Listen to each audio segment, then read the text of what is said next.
বাসায় যদি half cup ময়দা আর গুঁড়া দুধ থাকে তাহলে কিন্তু আপনারা একদম পারফেক্ট 1 কেজি কালোজাম মিষ্টি বানাতে পারবেন, তাও আবার মিষ্টির দোকানের মতো একদম রসে টুইটুম্বুর রসালো কালোজাম মিষ্টি আমার এই রেসিপিতেই বানাতে পারবেন। রেসিপিটা সম্পূর্ণ শিখে রাখুন, আপনাদের অনেক বেশি কাজে লাগবে। এই রেসিপি শিখে রাখলে আপনাদের দোকান থেকে আর কখনোই কালোজাম মিষ্টি কিনে খেতে হবে না, বাসাতেই বানিয়ে খেতে পারবেন এরকম রসালো মিষ্টি। প্রথমে আমি নিয়ে নিচ্ছি 1 কাপের মতো গুঁড়া দুধ, তারপরে এখানে নিয়ে নিচ্ছি হাফ কাপের মতো ময়দা, নিয়ে নিচ্ছি 1 চা চামচের মতো বেকিং পাউডার। এই সবগুলোকে আমি খুব ভালোভাবে একটু মিশিয়ে নেব। এখন এই শুকনো উপকরণগুলোকে একটা সাইডে রেখে দেব। আর এখন এখানে নিয়ে নিচ্ছি আমি ডিম নিয়েছি আমি রুম টেম্পারেচারে থাকা 2টা ডিম নিয়েছি। তার ভিতরে দিয়ে দিচ্ছি হইতেছে গিয়া 2 চা চামচের মতো চিনি, দিয়ে দিয়েছি এখানে 1 চা চামচের মতো পানি এবং 1 টেবিল চামচের মতো তেল।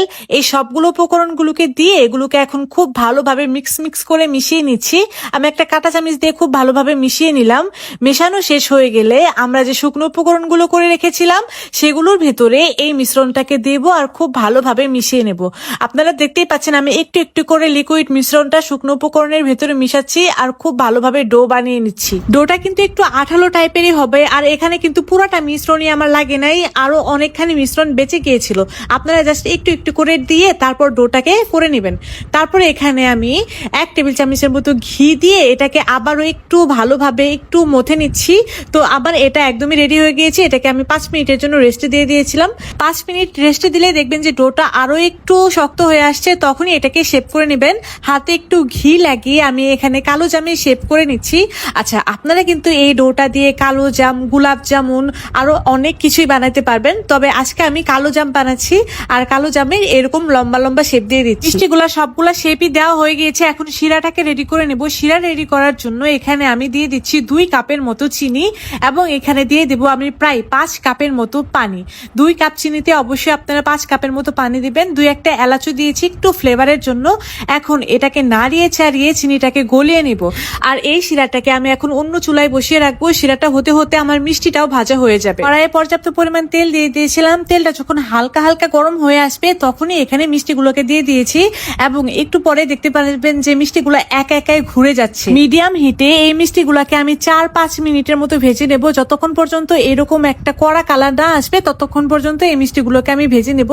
আমার মিষ্টিগুলো একদমই কিন্তু কালার এসে পড়েছে, দেখতেই পাচ্ছেন। এখন এই মিষ্টিগুলোকে আমি তেল থেকে একদম সরাসরি ফুটন্ত গরম শিরায় দিয়ে দেব, দিয়ে এটাকে জাস্ট ঢাকনা দিয়ে ঢেকে দেব। এখন এই মিষ্টিগুলোকে আমি 15 থেকে 20 মিনিটের মতো হাই হিটে জাল দিয়ে নেব। যখনই দেখবেন যে শিরাটা একটু একটু ঘন হয়ে আসতেছে তখনই বুঝবেন যে মিষ্টিগুলো হয়ে গিয়েছে, আর তখনই কিন্তু এটাকে চুলা থেকে নামিয়ে নেবেন।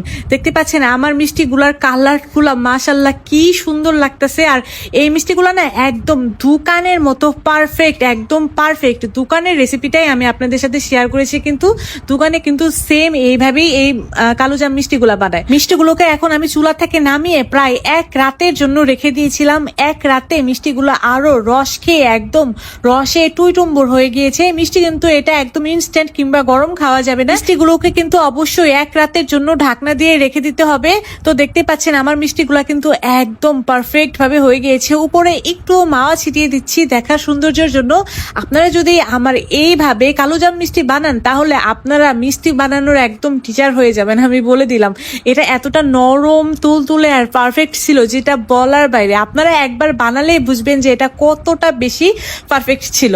আচ্ছা, আমার রেসিপিগুলো যদি আপনাদের ভালো লেগে থাকে তাহলে কিন্তু অবশ্যই রেসিপিটা শেয়ার দিয়ে আপনাদের টাইম লাইনে রেখে দিবেন যেন পরবর্তীতে দেখে দেখে বানাতে পারেন। রেসিপি শেয়ার না দিলে কিন্তু রেসিপি হারিয়ে যাবে, পরবর্তীতে এত মজার জিনিস আর বানাতে পারবেন না। আজ তাহলে এই পর্যন্তই, দেখা হবে নেক্সট এপিসোডে। আল্লাহ হাফেজ।